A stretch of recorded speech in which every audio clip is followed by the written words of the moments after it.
Bonsoir et bienvenue sur Athénée Noctua, votre podcast de philosophie du vendredi soir. Je vous retrouve ce soir pour aborder le thème de la violence au programme des prépas ECG et ECT. J'ai choisi ce soir de réfléchir à la corrélation entre l'œuvre d'une céramiste japonaise, qui est Takako Araki, A-R-A-K-I, et la destruction d'Hiroshima et Nagasaki au Japon, les 6 et 9 août 1945, par deux bombes atomiques, appelées l'une Little Boy et l'autre Fat Man. Je vais commencer par vous présenter l'œuvre de Takako Araki, qui n'est pas forcément connue du grand public. Cette céramiste japonaise est née en 1921, elle est décédée en 2004, et elle a fait l'objet d'une très grande rétrospective achevée le 26 février 2012 au musée d'art céramique de Hyogo au Japon. Ses œuvres ont rejoint depuis une trentaine d'années environ les prestigieuses collections du Metropolitan Museum of Art et de l'Everson Museum de New York, ainsi que du musée d'art décoratif de Lausanne. Son génie est donc reconnu.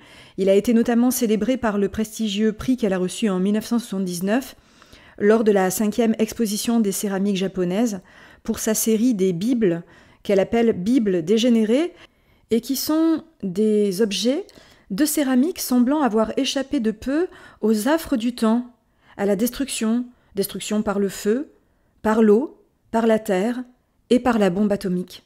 Ces bibles donc, qu'Araki travailla durant plus de 20 ans, autour des années 80, de manière quasi exclusive, sont en partie, semble-t-il, calcinées, détériorées, rongées, comme si l'homme avait abandonné le livre saint, avait refusé d'en prendre soin, l'avait rendu à son sort de livre de papier, destiné à retourner à la poussière. Peut-on pour autant parler de la violence qui s'exerce sur ces bibles ? C'est délicat puisque ces bibles sont agressées par les éléments, mais ces éléments n'ont pas d'intention de nuire. Autrement dit, c'est peut-être par abus de langage que nous utilisons le terme de violence lorsque nous parlons de l'action des éléments, lesquels ont en effet un pouvoir de corruption, de désintégration, de déformation, de décomposition, mais non pas de violence au sens littéral du terme, si l'on entend par violence la destruction motivée par une intention singulière de détruire en amont. Ces bibles, Araki les expose souvent sur une couche de sable, comme si elles venaient à l'instant d'être déterrées, comme si le souffle chaud des vents du désert les recouvrait, puis les découvrait et les révélait à l'existence, sauvés in extremis. Sont de curieux objets qui fascinent, je trouve, à plus d'un titre, car se joue en eux le paradoxe même du temps, un temps qui est créateur et un temps qui est négateur. Si la Bible est un livre qui peut être détruit comme n'importe quel autre objet, la persistance de ces Bibles d'Araki, soigneusement disposées sur leur lit de sable, protégées par un cocon feutré qui constitue les présentoirs des verres des musées où on les expose, rappelle qu'elles sont encore des Bibles, des livres reconnaissables entre mille, et toujours là, malgré les vicissitudes de l'histoire, elles ont résisté à tout ce qui les mine. Leur ambiguïté tient sans doute dans cette persistance d'un sens qui ne se réduit pas à celui de leur contenu, car dès que l'on voit la Bible, quand bien même toutes les pages en sont illisibles, on reconnaît dans cet objet un livre à part, un livre qui est peut-être le lieu de la révélation d'une vérité. Alors pourquoi Takako Araki s'intéresse-t-elle à la Bible, et notamment à sa durabilité, voire à son éternelle résistance, puisque la thématique essentielle, je trouve, de son œuvre est sans doute cette idée que l'on peut résister à la violence destructrice, que l'on peut être toujours là, ferme, alors que la violence est exercée sur nous. De son propre aveu, elle ne s'est intéressée à la Bible qu'après la mort lente de son frère, qui était atteint de tuberculose, un fervent chrétien. Dans ses effets, elle a découvert 2 vieilles Bibles qui lui avaient appartenu, et elle a mesuré alors, ce qui a sans doute renforcé son propre athéisme, la fragilité de cette religion qui n'avait pas su épargner à son frère une agonie cruelle. Elle travaille à partir de feuilles très fines d'argile, qui ont l'air parfois de feuilles de papier. Elle souhaite sans doute à travers ce choix rendre le caractère de vanité de la Bible elle-même, et comme elle le dit, elle veut aborder la foi religieuse de manière objective, c'est-à-dire à partir d'un objet. Ces Bibles sont des objets, des feuillets de glaise, presque aussi fins que du papier Bible, et la constitution de cet objet est difficile. La céramiste insère chaque feuille de glaise très fine, une à une dans le livre qu'elle crée, parfois même à la pince à épiler. Œuvre fragile, friable, restituant tout à fait donc l'idée de vanité, telle qu'on la trouve dans l'Ecclésiaste, un des livres de l'Ancien Testament. Or, quand bien même cette céramiste insiste sur l'idée de vanité, qui se traduit par une progressive dégénérescence du livre en tant qu'objet, quand bien même la reconnaissance du texte saint est malaisée, voire impossible, ce texte étant devenu illisible, les Bibles sont encore reconnaissables. Ce sont en effet des petits volumes. C'est la Bible dite gothique, qui dès le XIIIe siècle est écrite sur un parchemin fin et blanc, comme du papier de soie, de petit format, à la différence des imposantes Bibles romanes, qui étaient destinées à être lues sur un pupitre et qui étaient en général très lourdes à porter et très difficiles à manier. Là, on a le petit format. On appelle ça les parois portatoria, les petites portatives, légères, aisées à manier et qui se libèrent de tout l'aspect de commentaire qui entourait souvent le texte biblique et qu'on appelle ce commentaire la glose. Les Bibles d'Araki sont donc la plupart du temps dans ce petit format épais bien connu, issu de la tradition gothique. Il est aisé de reconnaître une Bible et non un livre quelconque. Qu'il s'agisse de l'œuvre intitulée Bible blanche ou de la Bible de sable ou des Bibles noires, elles sont des Bibles au sens d'abord où l'on dit prosaïquement d'un livre épais, usé par de très nombreuses lectures et dont le contenu semble indispensable à son lecteur, une sorte de pavé, qu'il est notre Bible. D'ailleurs, dans pavé, la métaphore minérale rappelle que le poids du papier peut bien égaler celui de la pierre. Et c'est ce que devient cette Bible sous les mains d'Araki, un objet de pierre. Une Bible, au fond, c'est un objet qui n'a pas besoin d'être nommé, parce que sa forme, son format, la disposition de son texte même, permettent de l'identifier, il fait sens immédiatement. Takako Araki est agnostique, elle ne croit pas dans le contenu de la Bible. Pour autant, elle sait combien cet objet fait sens pour tout un chacun. Nous savons que dans l'Ancien Testament, la divinité peut décider, lors du déluge par exemple, de sacrifier tout ou part de l'humanité pour la refonder à nouveau plus pure, plus morale. Cet Ancien Testament, c'est aussi celui qui défend l'amour du prochain, lequel est repris et développé par le Nouveau Testament. Justice, amour, pardon, voilà les grandes valeurs défendues par la Bible, les valeurs capables d'enrayer la violence ou de la limiter. Or, l'œuvre de Takako Harari ne saisit pas que des Bibles attaquées par les éléments. La Bible d'eau, qui n'est qu'une petite flaque dans le sable, étonnant baptistère, dont on ne touche point l'eau sacramentelle. La Bible de pierre, dont Harari propose plusieurs versions, qui n'est qu'un morceau de rocher dont la forme concave rappelle à peine celle d'un livre ouvert. La Bible gelée, qui n'est plus qu'un galet dans lequel l'on devine la trace d'un fossile, celui de coins d'une épaisse couverture, ou de pages dont l'empreinte aurait été sauvée après une longue période de glaciation. Dans ces quelques exemples, la Bible a été attaquée par les éléments, et comme je vous le suggérais, c'est peut-être moins de violence que de force tellurique qu'il s'agit ici. Or, une œuvre de Takako Araki fait ici exception, et qui s'intitule « Témoignage de la bombe atomique », laquelle donne à voir une Bible noircie, manifestement dévastée par les radiations. Ici, il est bien question de violence, et non de force de la nature. C'est la violence des hommes qui a détruit Hiroshima et Nagasaki. L'essayiste Andosh Prodel, P-R-A-U-D-E-L, dans son essai sur la céramique japonaise depuis les origines, voit dans la tragédie d'Hiroshima et de Nagasaki l'inspiration majeure des céramistes japonais contemporains. Il souligne aussi la désacralisation, la mort des dieux qui en résulte. Je le cite, « L'opacité du monde est brisée. La logique des kami cède définitivement la place à la science et au marché. » Aussi, en 1946, le Tenno renonce-t-il officiellement à sa divinité et déclare son caractère humain. Le Tenno, c'est l'empereur. L'empereur à 46 a renoncé au caractère divin qui le caractérisait depuis des siècles. De cette désacralisation, Takako Araki donne un beau témoignage. Car jusqu'à Hiroshima, la fragilité de la terre, du papier, satisfaisait les Japonais. Elle rappelait, dans la tradition bouddhique, à la divinité de toute chose, au caractère sacré des réalités les plus humbles. L'enseignement qu'elle a reçu de son père, qui était moine zen, la rendait sans doute très attentive à ce monde où les esprits, les kami, les dieux étaient partout présents, dans le moindre objet, peut-être dans une feuille de papier. Dans un monde qu'ont déserté les divinités japonaises, les kami, dans un monde déserté par le Verbe de Dieu, par le message biblique, au sens propre comme au sens figuré, les Bibles n'ont plus de forme. Elles sont pour ainsi dire méconnaissables. Comme le monde d'après-guerre est incompréhensible, et le monde ancien difficile à reconnaître sous les débris.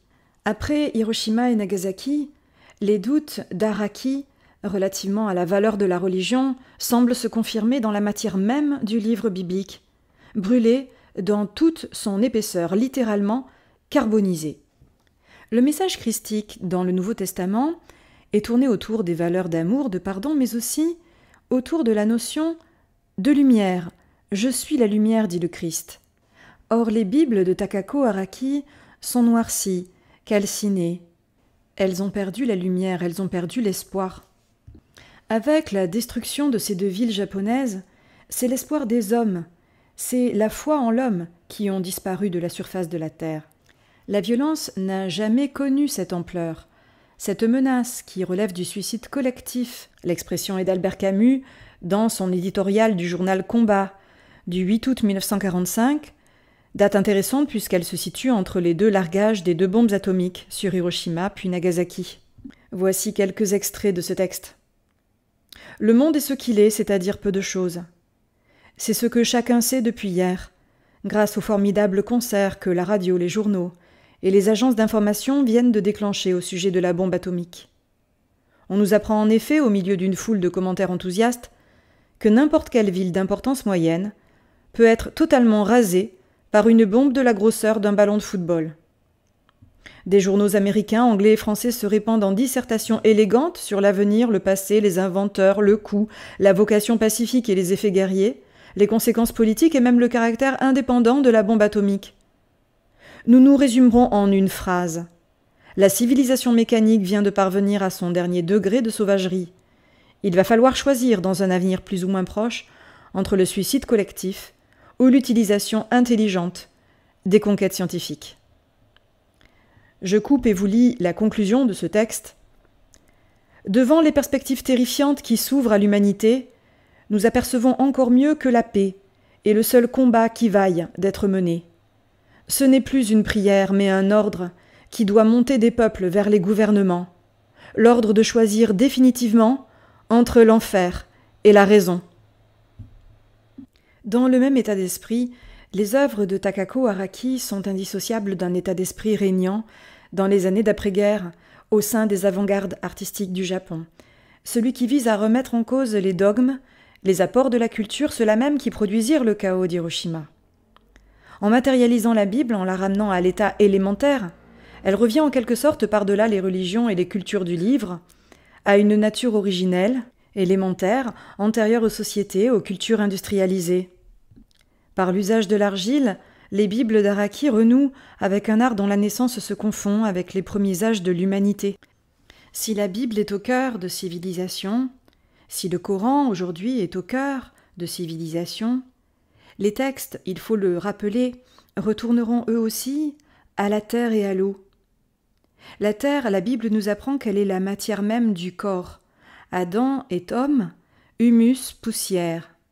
Les Bibles d'Araki sont faites de la matière même de l'homme, créature éphémère qui a souvent la vanité de se croire indestructible, incorruptible. Les hommes qui s'adonnent à la violence, à une violence si destructrice qu'elle menace l'humanité elle-même, ne se rappellent pas de leur fragile existence. Ils se croient surpuissants parce qu'ils déploient la puissance de l'atome. La fabrication de ces Bibles minérales nous rappelle à notre propre vanité, au caractère éphémère de toute réalité, à la vanité des livres, à la vanité des entreprises humaines. Tout finit détruit, que ce soit la Bible de sable, la Bible blanche, la Bible noire, les deux œuvres intitulées Dégénérescence, la Bible d'eau, les Bibles de pierre, la Bible gelée ou encore l'œuvre intitulée Témoignage de la bombe atomique, les œuvres d'Araki ont toutes en commun d'avoir détruit ce texte. La question que je me suis posée est la suivante. Est-ce le texte biblique qui est détruit ? Takako Araki use d'un procédé, la sérigraphie, qui lui permet donc de faire apparaître le texte biblique sur ces céramiques. Pour autant, ce texte est souvent illisible. Est-ce à dire que nous ne sommes plus capables d'utiliser les textes religieux pour freiner la violence qui est en nous, ce qui, sans doute, a d'abord été la visée de ces textes civilisationnels? Est-ce que nous n'écoutons plus les messages de paix, de non-violence, qui sont suggérés dans les textes saints, comme la Torah, le Nouveau Testament ou le Coran? Ces textes religieux qui visaient donc à nous relier les uns les autres, et pas simplement nous relier à une transcendance, ont peut-être échoué dans leur perspective de créer du lien, de la fraternité. Pour autant, la persistance de ces mots qui apparaissent et disparaissent tout à la fois dans les œuvres d'Araki, puisqu'ils sont à la fois visibles et invisibles, peu lisibles mais visibles, nous rappelle qu'il faudrait peut-être faire retour à ces textes saints, les relire à nouveau.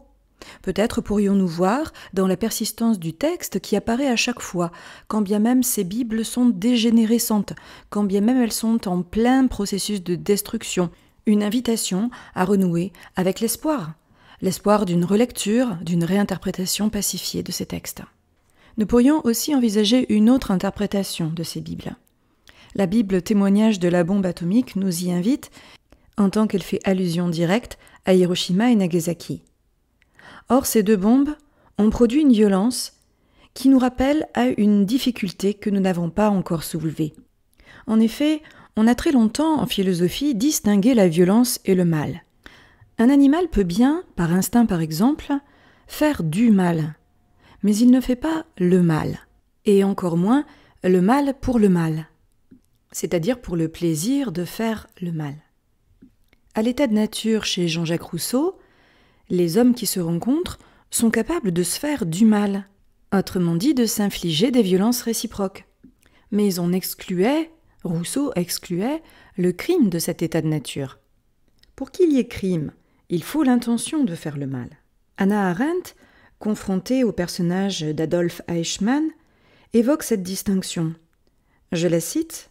« Parmi les questions plus générales qui étaient en jeu au procès Eichmann, la première était le présupposé commun à tous les systèmes juridiques modernes, selon lequel il faut avoir l'intention de faire le mal pour commettre un crime. » Arendt insiste dans ce texte sur la fierté ressentie par les pays civilisés pour prendre en considération ce facteur subjectif de l'intention.